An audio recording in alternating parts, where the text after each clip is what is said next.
May utong. May utong po. Nangyari ko kay kanang interview ko sa kanang para sa among subject nga RPH.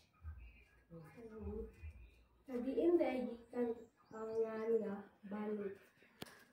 Sa akong naibawan, ang nga balod is ang pronounce gina niya is balod. Meaning na niya is balod sa dagat ba mga bawd. So wala pa nang namuyo din ang dapita, ang dagat din na naabot sa kakasada.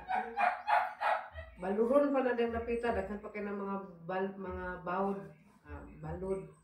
Mao na siya gipangalan siya, mao na ang gitawag na lang og pangan nga balod.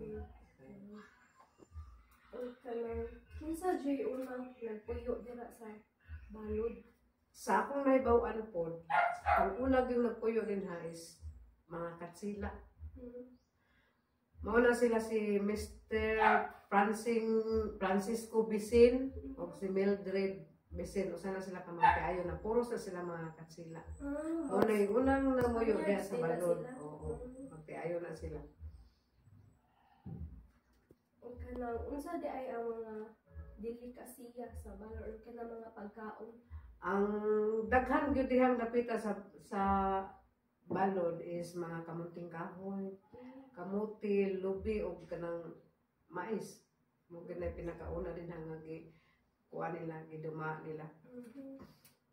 Unsa ang kanang mga common nga trabaho dira sa una? Mao na ang pag-uma. Mo ginay una nila. Ang pag-uma, pagpananom. Wala kay lain nga mga produkto, wala. Umagit na siya.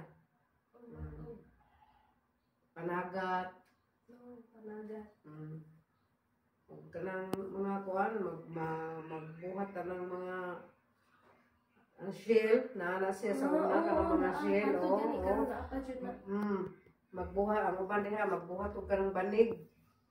Maglaog banig. Kanang rumblon nga banig o kuhan. Kanang shapo. Shapo.